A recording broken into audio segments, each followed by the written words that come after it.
Yaka bills conveniently. Open the My Airtel app to buy Yaka units. Airtel Money. Simple, secure, borderless.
In our headlines tonight, a World Health Organization declares Uganda Ebola-free. VP Alupo urges teachers to invest in learning. Minister Amongi explains NSSF's 6 billion shilling saga. And government releases 6.3 trillion shillings in Q3.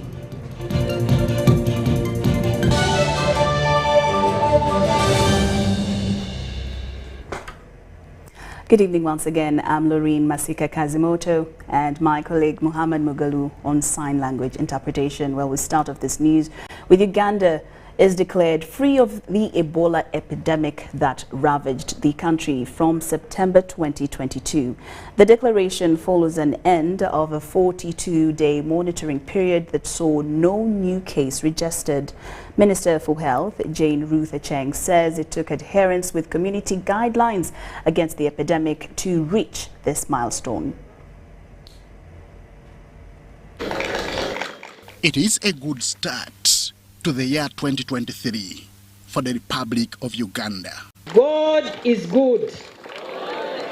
And all the time, the country is now free from the Ebola epidemic after a period of more than 100 days. Having spent 2 incubation cycles of 21 days each, making a total of 42 days, yesterday, the 10th of January 2023, since the discharge of the last confirmed case on the 30th November 2022, having registered no new Ebola case, despite sustained intense surveillance, both at the epicenter districts and nationally. I now confirm that all transmission chains have been fully interrupted. The declaration of an Ebola-free Uganda was done at Mayor's Garden in Mubende Municipality. And take this opportunity to declare that the outbreak is over and Uganda is now free of active Ebola transmission for God and my country. No sooner had this declaration been made than other stakeholders joined in congratulating Uganda. The U.S. government commends the Ministry of Health under the leadership of Minister Chang for steering the response with confidence and expertise. For me, one of the lessons of why Uganda has done so well is because of the strength of its local leadership, it's the strength of its local capacity and the people at local level. This success results from joint efforts in the fight against the epidemic. World Health Organization is one of those that have been at the forefront. And the global health community will learn and follow Uganda so that Ebola is not as scary, Ebola is not as devastating as we used to know it. Even when the cause of the recent Ebola outbreak is not clearly known, some leads point to consumption of bushmeat. The source of this outbreak, like many others, is still not known. My ministry, working with local and international partners, continue to look for the most possible and proximal source of the current outbreak. Where I come from in Cameroon, we're very fond of what we call bushmeat.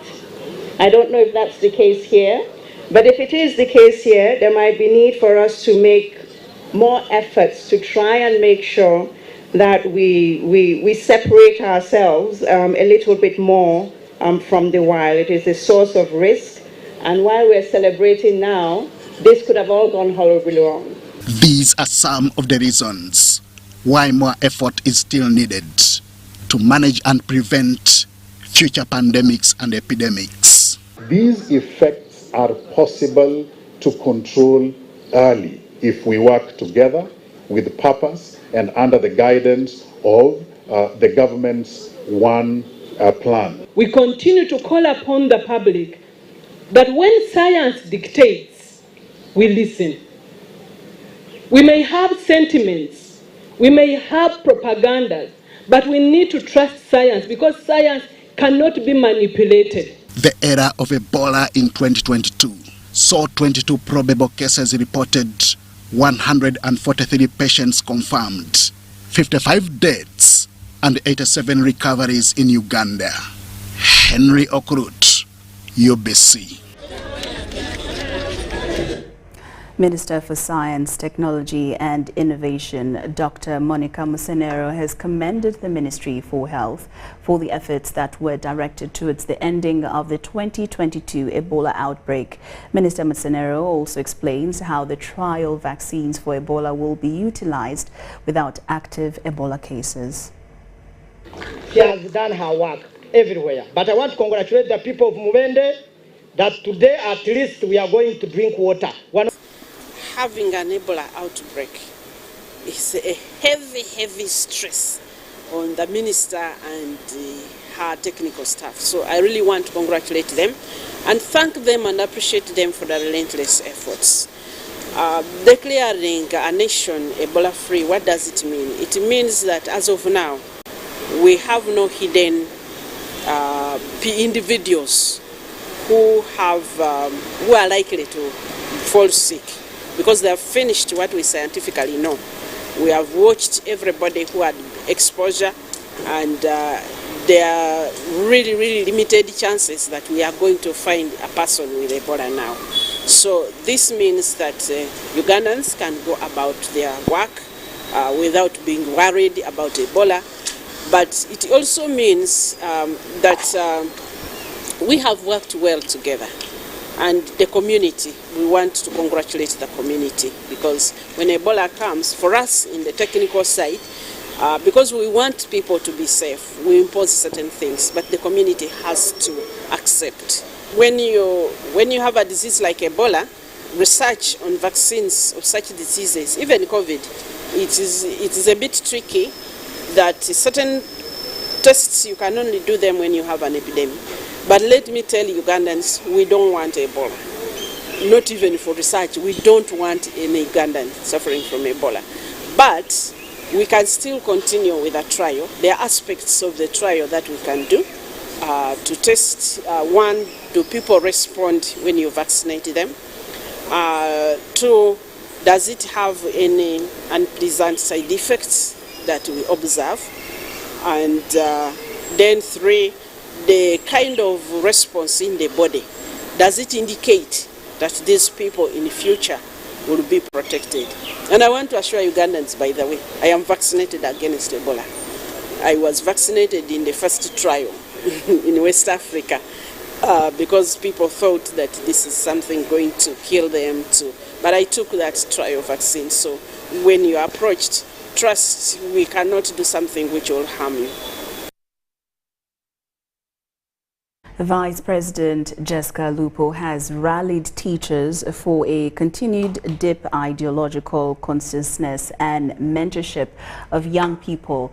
Alupo said teachers who spend more time with learners ought to invest heavily in being broadly knowledgeable so that they can discern truth from facts. The Vice President was speaking at a 10-day leadership training for head teachers of some public and private schools from Buganda at National Leadership Institute, Chankwanzi.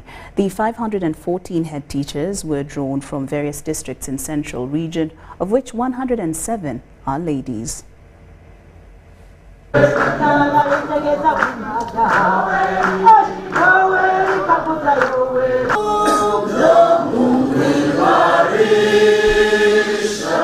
Vice President Jessica Alupo thanked President Lauryn Masika for his continued efforts in availing learning and training opportunities, saying this gesture reminds us that the President is concerned about all the people of Uganda in different ways and urged the teachers to inculcate the values and ideals of patriotism amongst the learners. As NRM from 1986 up to now answered many of our questions, I am sure that's where, for me as a vice president, as a political leader, would want to have an interface with you. How many kilometers of road were there in terms of Maram in 1986 with a clear program? How many dams have we constructed which were not there in 1986? The learners who were there then in schools and the ones who are now there in schools. How many teachers were there then in the payroll and how many now are in the payroll of government? And has government been able to respond to their issues, and how were they being responded to from 1962 up to now, considering all other factors constant? In terms of security, have the people of Uganda ever run from the time NRM came to power? Has there been any instability which has affected the people of Uganda to the extent of becoming visitors to the neighboring countries? Those are big questions that we can answer. Of course, notwithstanding the internal incidences in terms of security within the country, which government has resolved, and then we continue conducting our businesses. She thanked all schools with patriotic clubs, saying this initiative has brought forth disciplined citizens, most of who are joining the forces. On ideology, the Vice President rallied the teachers by asking them to take an in-depth look at what it takes to be ideologically conscious, saying answers to such questions would guide a coherent decision. Director, this crop of people in front of you are a very fundamental team of people who have seen it all. They have been in front of the blackboard, they have been also on the other side of the blackboard. So when I say that one's understanding in a correct way of what happens in one's environment or society, I am sure in their minds they are saying, how do we get that correct position? But the correct position, I'm sure, is what you have been invited to share here, so that when we leave, there is a point of convergence. If you had come with some isolated cases of points of divergence.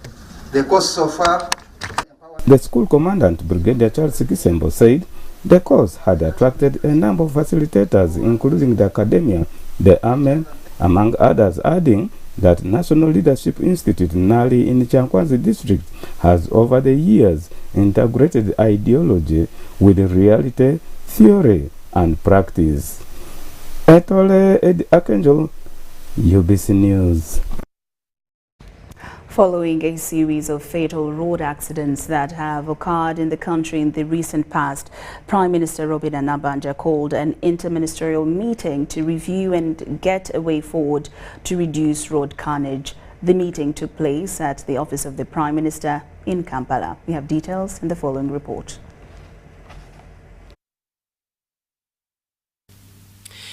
Overspeeding, indiscipline on the road, and the border menace are some of the contributing factors that have been identified to cause fatal accidents. A meeting called by Prime Minister Robin Anabanja noted that as the year 2022 came to a close, a number of accidents occurred, leaving scores of people injured or dead.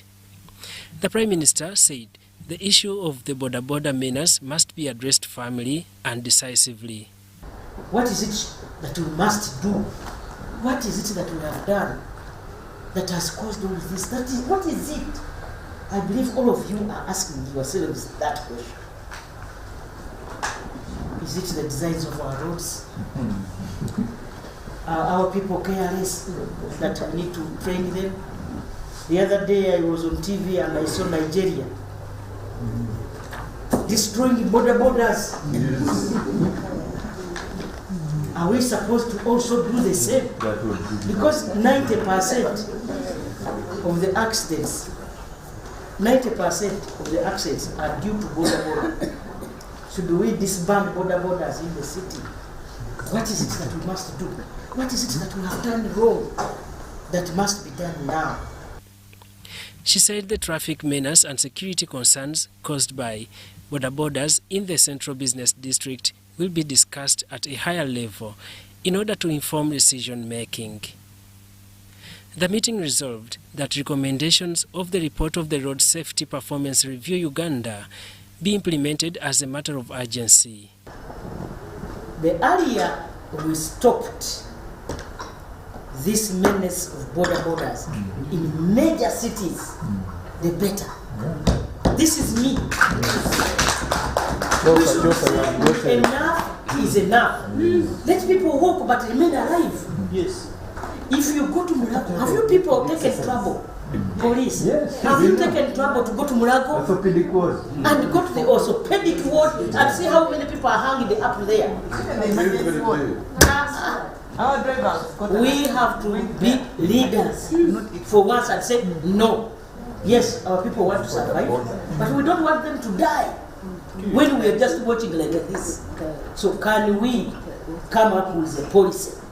I implore all of you and encourage you to go and meet those 4 areas in Mulago. 1, the casualty ward. Make sure you are there for an hour. 1 hour is enough.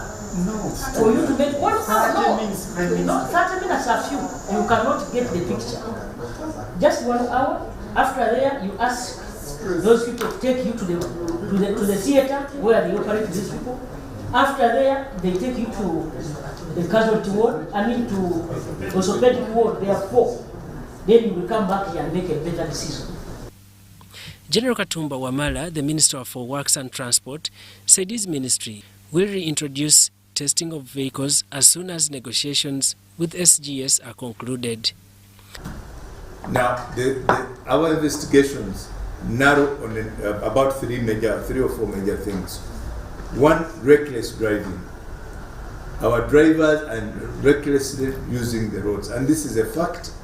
Even many people have written about these road crashes in papers, in Monitor, in New Vision. They have raised this as an issue. Reckless driving. Drink driving. Drinking, sometimes you find these people are not only high on alcohol, some are high on other things, on drugs. Yes. Overspeeding. That's a very big factor, overspeeding.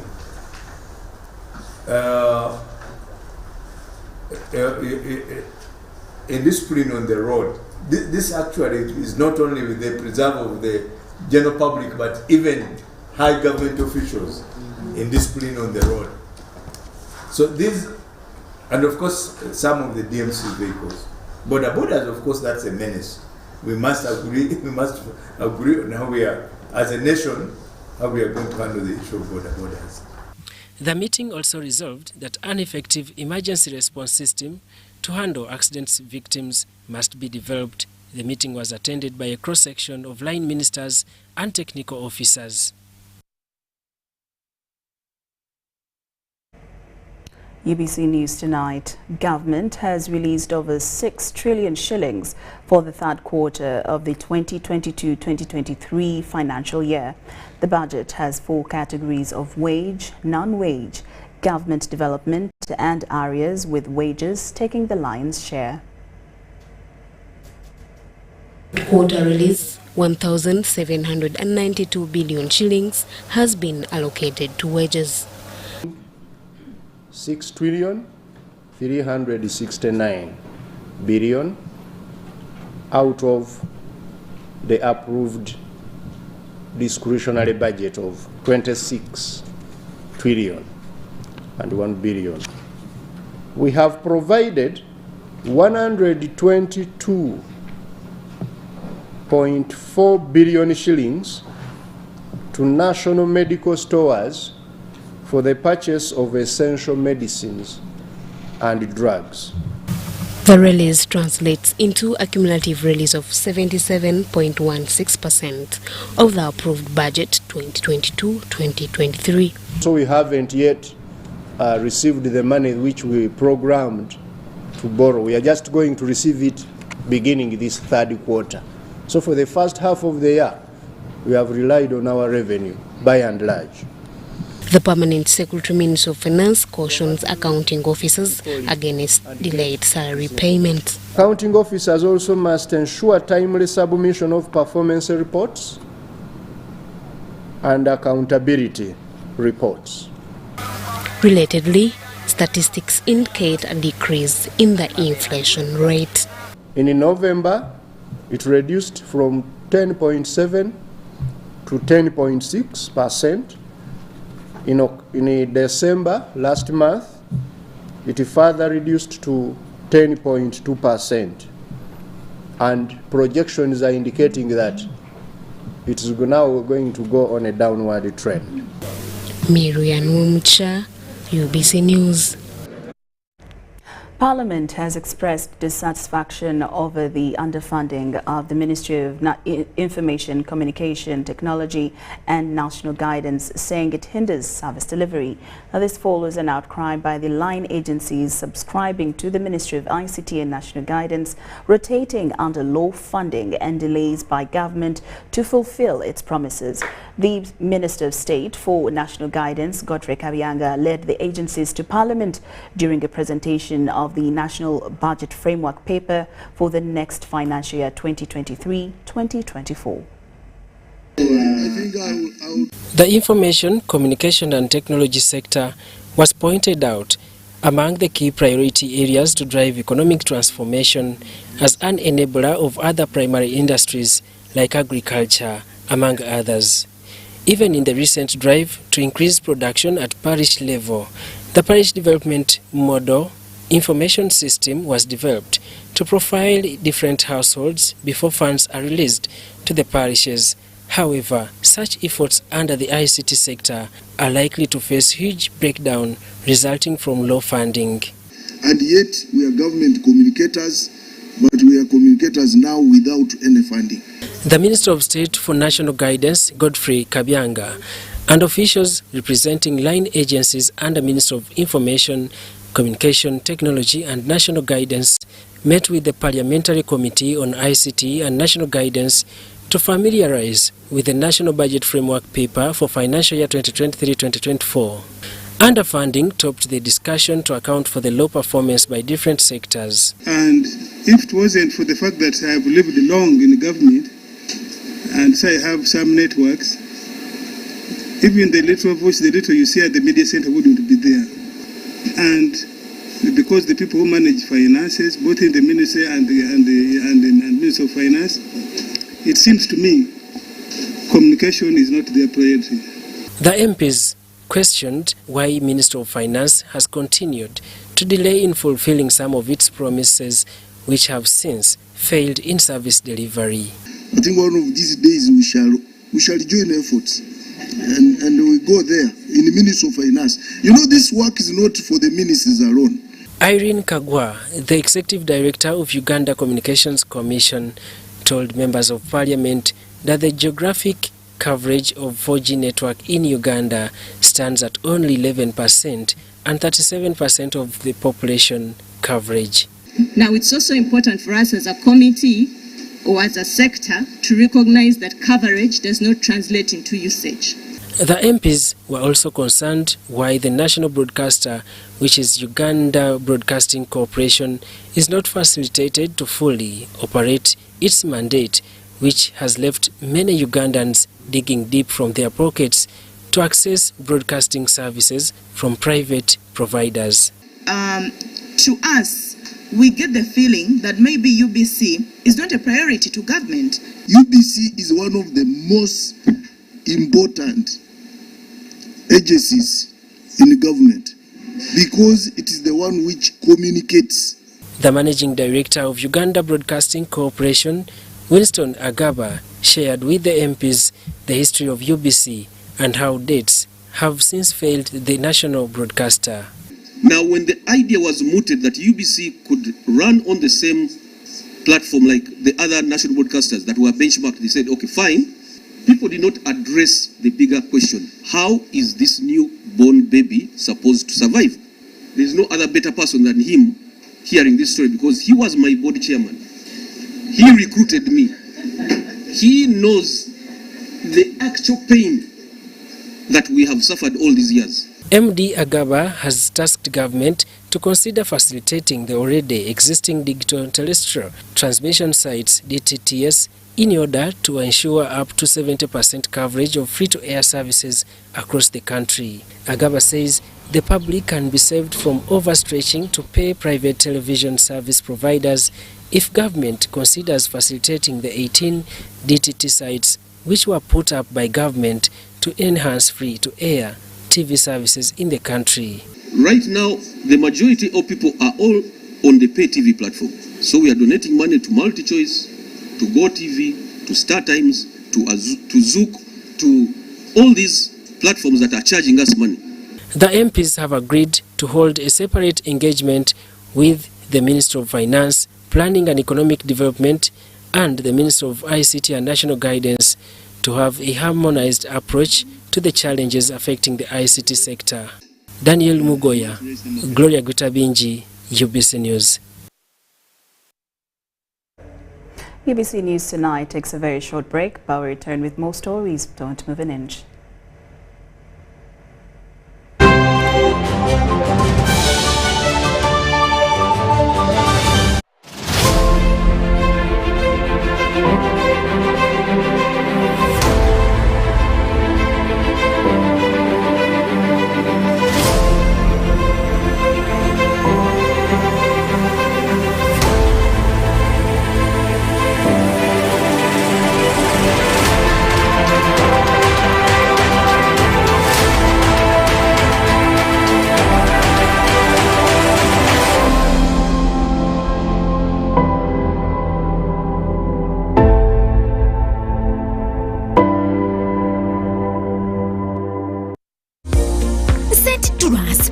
To the wrong person. Here's how to reverse it with MTN mobile money. Dial *165#. Select My Account. Select Initiate Reversal. You will see your last 3 transactions. Select the transaction you want to reverse. Enter your mobile money PIN and you'll get an SMS confirmation that the transaction has been blocked from being withdrawn. And that's it. Please note, only transactions that haven't been withdrawn can be reversed.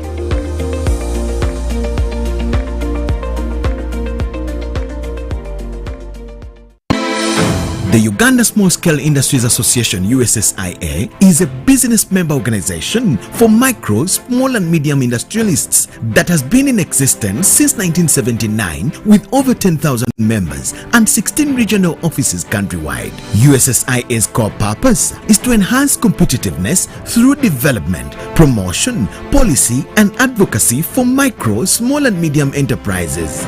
Find us at USSIA Building, Umasho Grounds, Lugogo, or call us on 0414 574 527, 0774 130 454 or 0782 173 086.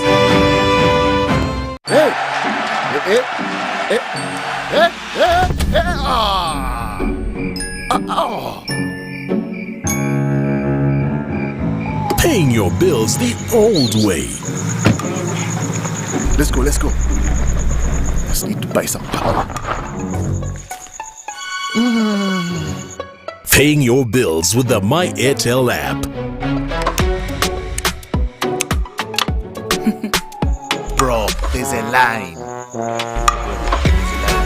You have the power in your pocket. The power to instantly pay your bills hassle-free. Unlock that power with the My Airtel app. Visit the App Store or Google Play now. Oh, you're back. Oh, Susan, I want to propose to Rose. Yes, and this time I am serious. Have you guys had sex? Duh, of course. And have you had sex without using condoms? Hey, Nga, you're curious. I'm more concerned. Are you having sex with other people? Hey, hello. Is this an interview or what? No, just things you should think about. Do you know Rose's HIV status? Okay, this is serious. Should I be worried? It is actually serious. Do you know your HIV status? I think I am safe. Many times we get into situations that put us at risk of HIV. However, the first step to ending HIV is getting tested and knowing your results. It's Time Up HIV. Call 0800-211-046 or text 8080 toll-free for more information about how to prevent HIV. This message is brought to you by Ministry of Health with support from USAID. Are you tired of high fees and slow transfer time when sending money? Look no further. Airtel Money is here to revolutionize the way you move your money. We have revised our rates and now sending money from Airtel to other networks in Uganda, East Africa and to the rest of the world has never been more affordable. Plus, you can trust Airtel Money to get your money where it needs to go quickly and safely. Simply dial *185# and start sending money.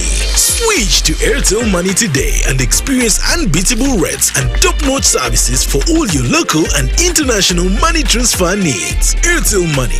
Instant, secure, borderless.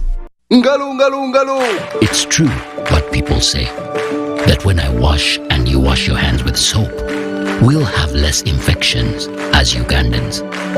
After all, it's hands that handle money. It's hands that feed us. Hands that prepare soil for farming. Hands that we use to learn. And hands that we use for fun. When I wash and you wash, it means clean hands for all. So, wash your hands with soap and clean water regularly to keep away infections and disease-causing germs. This message is from the National Hand Washing Secretariat with support from UNICEF.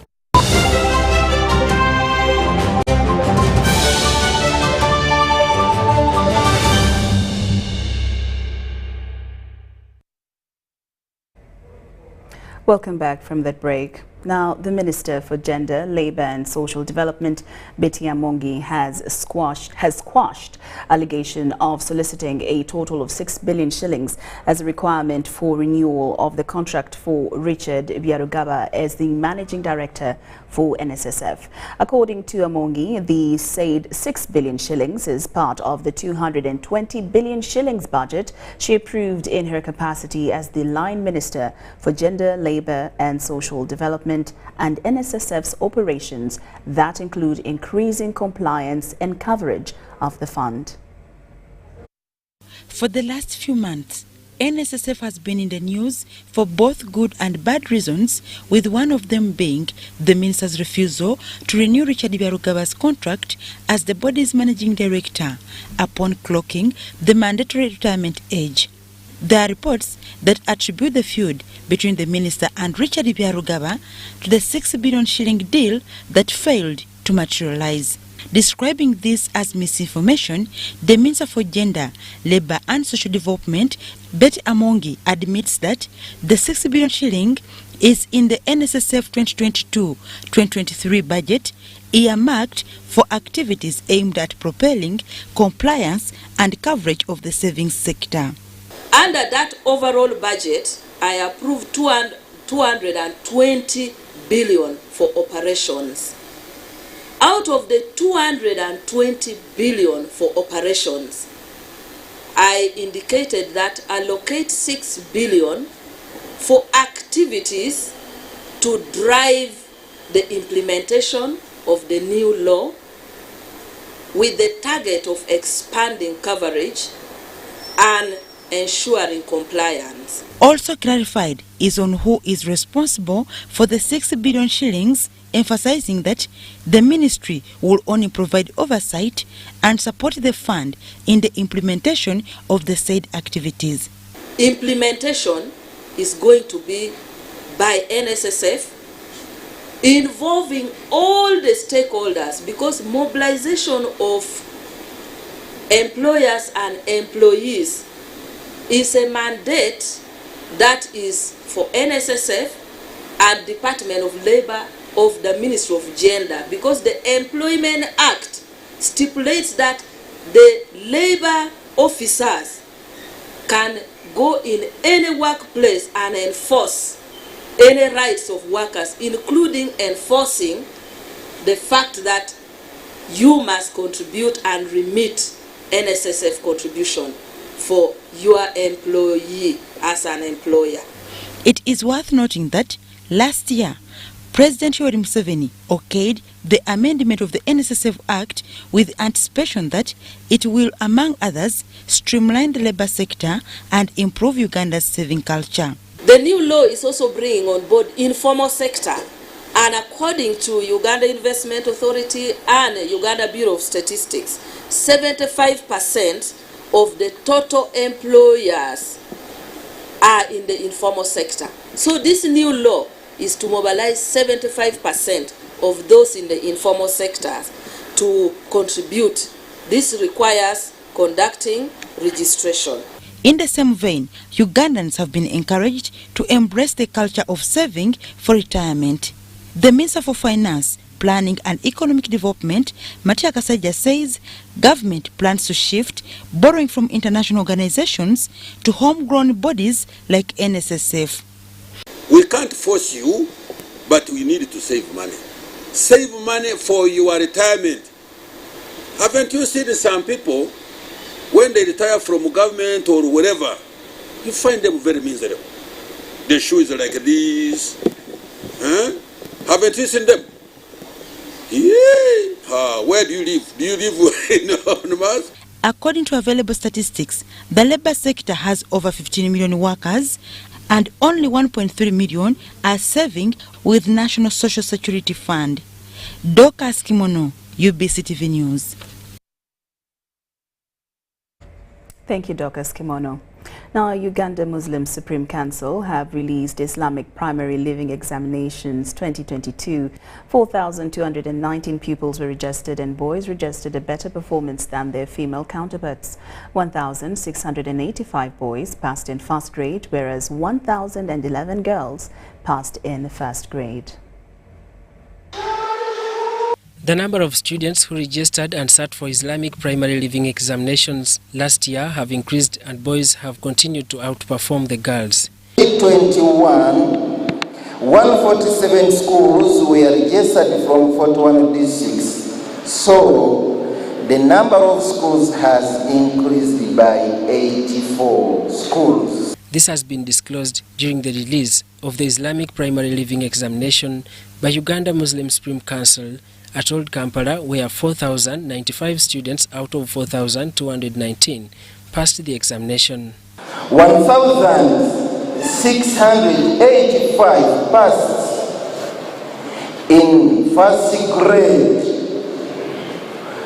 with an average of 39.94%. Those were male. However, 1,011 female candidates passed in first grade. Deputy Mufti Sheikh Muhammad Ali Waiswa, who represented Mufti Shaban Mubaje, called upon Muslims to abandon their differences and work together in education sector to develop Islamic religion. I would like to congratulate the board of IPLE for the tremendous work done that has brought us this far. This is the 5th time we celebrate a release of such examination. Students, directors of schools and parents had this to say on these examinations. MashaAllah, we managed to become the best Islamic primary school in Kampala for the 3rd consecutive year. Our pupils who have passed, all of them, they have passed in the first grade, and also I thank my sheikh who have played a big role to make my pupils to pass. So today we are very, very, very, very happy, and we praise and thank God, and we indeed call upon parents to bring more children so that we can teach them, they become good sheikhs. Now seeking to reduce redundancy and criminality in Lango sub-region, police and the Youth Integrated Development Organization have organized community policing trainings with spouses of police officers. The training focused on small-scale businesses, cooperation between the police and the community in preventing crime in the community. Take a look.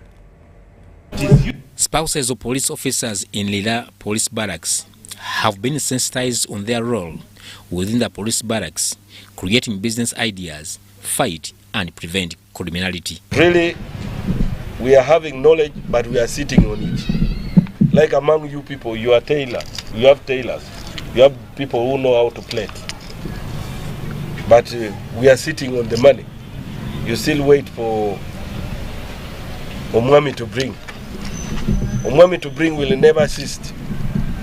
The objective is to empower them with business knowledge and information that protects spouses and their children from being victims or offended.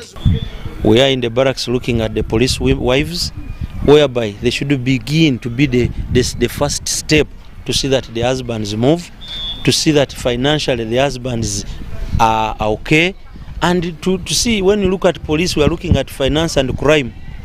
You don't have, if poverty is there and people are not managing finances well, you will see crime coming. You've been hearing police officers shooting their wives, police officers shooting themselves, stress, but that is all finance. I believe through Youth Integrated Development Organization, since they have been imparted with knowledge, they are able to change, including also our children who are redundant in the barracks. I believe through this program, they will change.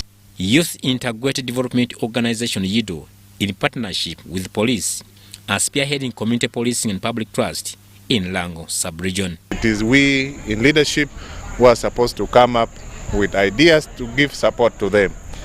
So Youth Integrated Development Organization has just given us more hint on what really needs to be done so that they perfect whatever they have in their brain to make work and change their lives in their houses. We're saying police are corrupt. Why? Because they're looking for money in dubious ways. But if a woman is working, if they have projects, if they're utilizing government projects, they will be creative and we shall see no disencumbrance happening. The objective includes bridging the gap between police and the community, business training, detect and prevent crimes in communities. Haruna Mutesasira, UBC News. Political leaders of Madi Okolo district have castigated technocrats for disrespecting district council resolutions. They argued that many projects have not been implemented in respect to council positions. This was during the annual prayer day to dedicate the district. Political leaders of Madiokolo district have cautioned the technocrats against disrespecting council resolutions, including budget approvals meant for service delivery in the district. Politicians argue that many technocrats are not respecting council resolutions by implementing projects in their own ways. This came to light on Monday during the second annual prayers organized by Joanna Kia Aniku, the district woman member of parliament. Last year we labored as a council to make approvals under supplementaries. But I'm sad to report that some of the resolutions we made here were abused by the technical staff. Under education, we approved 371 million for doing renovations. As a district, the money I can authoritatively talk about, which worked, is only 240 million. Up to today, nobody is talking about the 130 million which we approved in this council hall here. We had supplementaries under health. But when we go and begin to find out, most of these things were not implemented. Don't use this council as a rubber stamp. When we make resolutions, when we make approvals as a council, you follow the guidelines.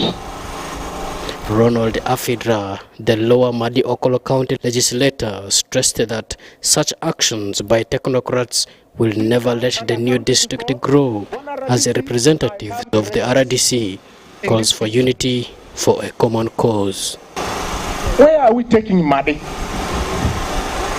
In Parliament, we are looking for money to develop. But the money is not going for development. The money is going to our pockets. So if that is your pocket, repent. This is a new district. So it's all about cooperating, understanding each other, listening to each other. When the technical staff and political staff start pulling ropes going this side, then we will never achieve where we want to go. Kazimiro Ezaruku, the chief administrative officer who has just been posted to the district, has this to say. All of us public officers, we are servants of the people. It is very befitting as the children of God to always sit together like this, recollect ourselves, because we have our weaknesses.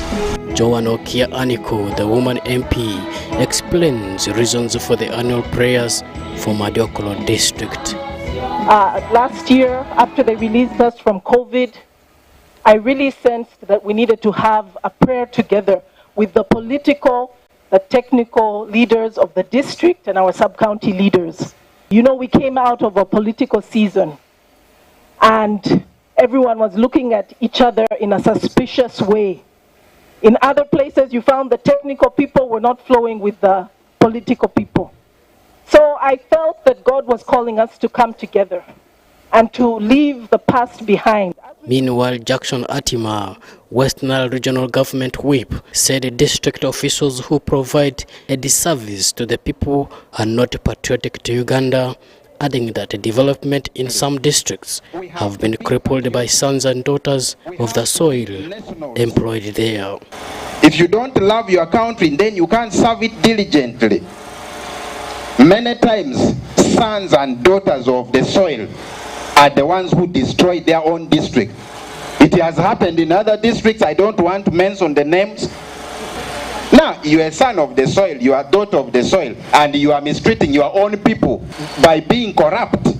Don't even count yourself son and daughter of the soil. You are an enemy of the district.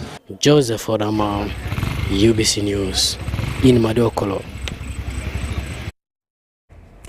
Anatoly Bijidweitima in 2010 was evicted from his 68-acre land by pastor and Bunyoro Kitara Kingdom Prince Stephen Chebambe, accusing him of settling on the cultural site where King Kabale Gachwa II performed his rituals from. The land that Anatoly says he acquired is on Plot 68, Block 19 in Kachungiro Village, Chinogozi Parish in Buhimba Sub-County, Chikube District. According to Anatoly and his family, they have gone through a lot of losses, including the death of his cows that he was rearing from the said land. eucalyptus trees and his permanent house, among other assets that used to sustain his family. Nindia nibalia ninye ekibanje kitakunyegombesa kandi nkakigura manya ekibanje ekyo nkakitunga myaka nyingi. Anatoli says he surveyed and titled his land only to be cancelled by Pastor Chebambe. Nya ekyakisaliremu ekibanje kyange manya ekyapa kyange ekyo nabwa Chebambe akagenderera etali government. He says he was evicted brutally by Pastor Chebambe with the help of police and the army. Dr. Samuel Mayanja, the State Minister for Lands, while on his Bunyoro region visit, ordered the resident district commissioner of Chikuwe, Amlan Tumusime, to return Anatoli and his family's land, saying they were illegally evicted, and ordered the State House Anti-Corruption Unit to investigate all land titles that were issued in uncertain ways. And I'm directed that those titles be replaced. If the people in the area have not applied for the titles, then this remains public land, and the people on it are secure in accordance with the Constitution and the directions. Amlani Tumusime, the RDC of Chikuwe, last evening honored the minister's directive of returning Anatoli Bigiritima land. The RDC has requested the locals to keep away from causing distractions on Pastor Chebambe's property. It was simple. Take back the old man and done it. Now the rest requested the community here not to take the law into their hands. They should not touch on any of the properties inside there. The family appreciated the government for helping them access back their land title. Minister Samuel Mayanja na President waitu Kaguta Museveni Yoweri obwaikirize okutugara omwitaka lyaitu. While speaking on phone, Pastor Chebambe declined to comment on the matter.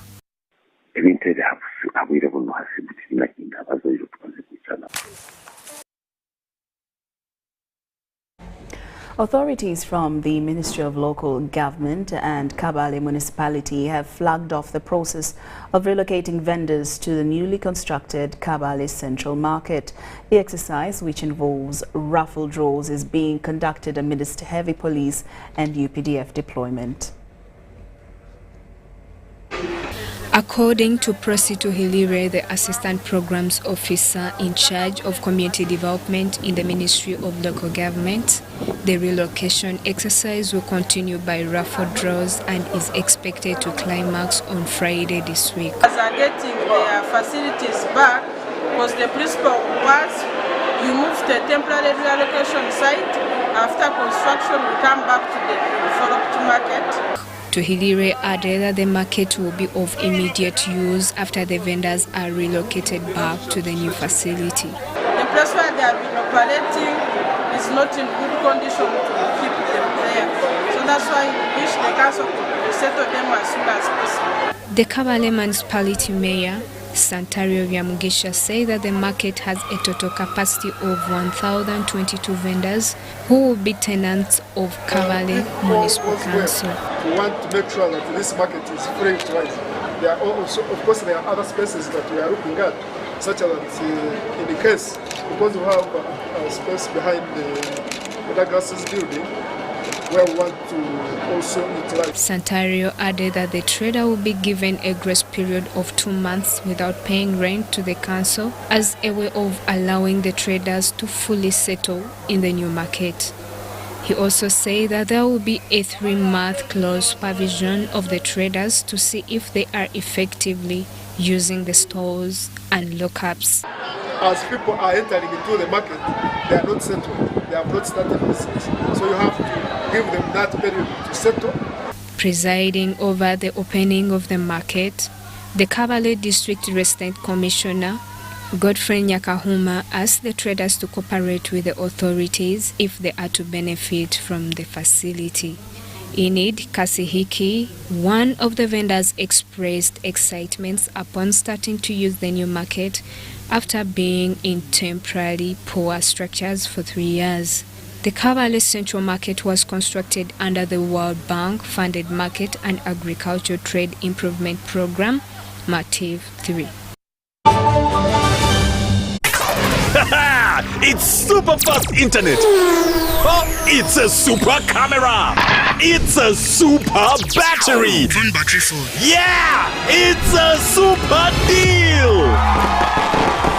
Get the Capote Super from MTN now at a reduced initial deposit of only 49,000 shillings and pay the balance in Pola for as low as 833 shillings per day. Grab this Super Capote deal this Christmas and get 2 GB of free MTN data every month for 8 months. Get the Capote Super now from any MTN shop countrywide. Everywhere you go, MTN. Regulated by UCC.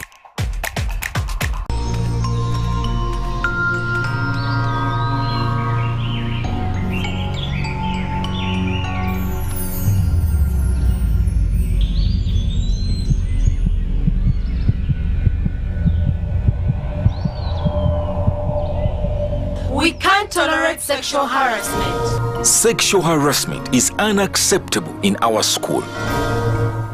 Because a good school equals a better life. Raising voices. The festive season is here and it's Christmas in 4G from Airtel. Get the most affordable 4G smartphone in Uganda, now heavily discounted from 250,000 shillings to 150,000 shillings only. Yes! 150,000 shillings only to keep you connected to your loved ones this holiday season. Dial *175*94# to activate free 1 GB instantly and 100% double data on all weekly and monthly bundles for 3 months. Get one today while stock lasts from the nearest Airtel shop.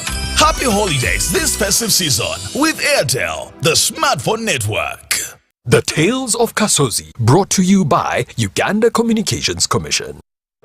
Yes, hello? This is Kasozi. How can I help you? Calling you from the mobile service center. Okay. So how can I help you? Well, we have noticed a few things wrong with your number and need your mobile money PIN. Ton Ferrer, never give out your password or PIN to any caller. Your mobile service provider will never call or ask for your personal details. If in doubt, go to your nearest phone service center. This message is powered by UCC, MTN, Airtel, Bank of Uganda, and NPSP Association.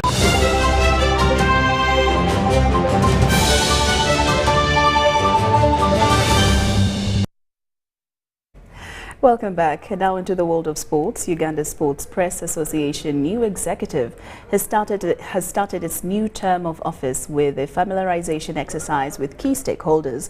In a meeting with the Speaker of Parliament, Anita Among, the two parties agreed on collaborations and enhancing working relationships. We have more in this report.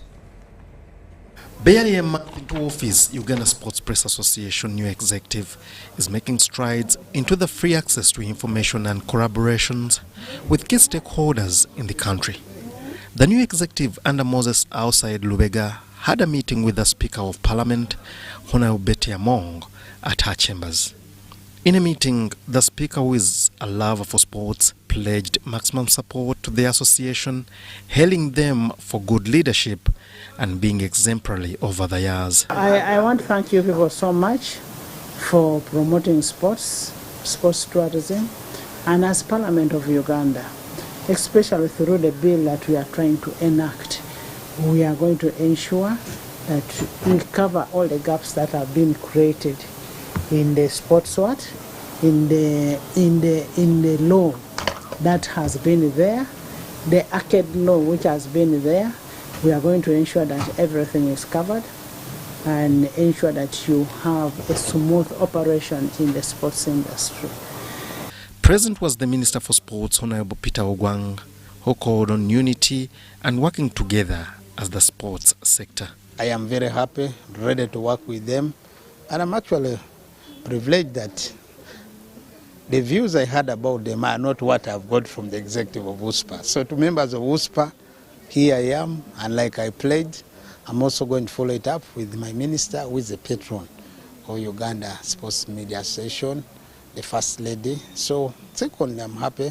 I expect responsible reporting from the media, and specifically from the sports journalists, because they are the ones who determine what information should go to the public and what shouldn't. But also, I expect you to continue picking up a few issues which you feel need to be addressed, because that's your right, because we have a free access to information and also have a right to information. So I really want to encourage you that please continue, because sometimes the issues you pick is what makes us work harder and look at the ways of improving. So, but these collaborations and partnerships are needed. The Uganda Sports Press Association creates a cordial working relationship with the Speaker and Parliament. As one of the influential organs of state, this collaboration or partnership will go a long way in building the sports fraternity, but also enhancing what you do and what we do as Parliament. The President Uganda Sports Press Association, Moses Outside Lubega, promised the revamp of the news gathering space, pledging advancing submissions towards the new sports bill in Parliament. But most importantly is that our news gathering space is being lost, and we need to revamp our news gathering space. Currently, there's a sports bill that is before Parliament, and we made an uncoded message to the Right Honourable Speaker for us to support our submissions that we've tried to advance in the new bill. We've also made a call to the Speaker to address our members in terms of capacity building. Uganda Sports Press Association has been in existence for more than 30 years, uniting all sports scribes, and has so far set out wings across the country through different projects and campaigns, including the famous road safety campaign. Now, Chelsea have signed Atletico Madrid striker Joao Felix on loan for the rest of the season for a fee of 11 million euros. Felix has also signed a one-year extension to his Atletico contract until June 2027. Boss Graham Potter said injuries had sharpened Chelsea's focus in their pursuit of the Portugal international, with Christian Pulisic ruled out for a couple of months. Arsenal and Manchester United had been linked with the 23-year-old, whose wages Chelsea will pay in full until the end of the season as part of the loan deal. Atletico made Felix the fifth most expensive player in history when they paid Benfica 113 million euros for the then 19-year-old in 2019. He has gone on to score 34 goals in 131 appearances in all competitions with 18 assists. Felix was part of the Portugal squad at the World Cup, scoring once in 5 games as they reached the quarterfinals. Since then, he has played for Atletico twice, scoring in a 2-0 win against Elche on 29th December before playing 73 minutes in a 1-0 defeat by Barcelona on Sunday.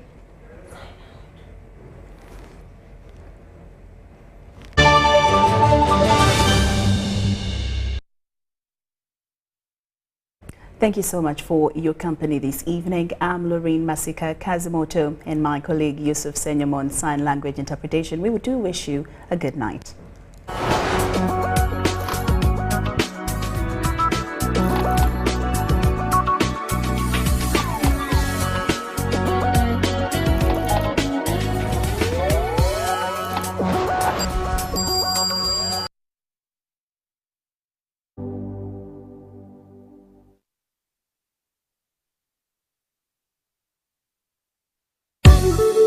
Happiness comes to us in many places.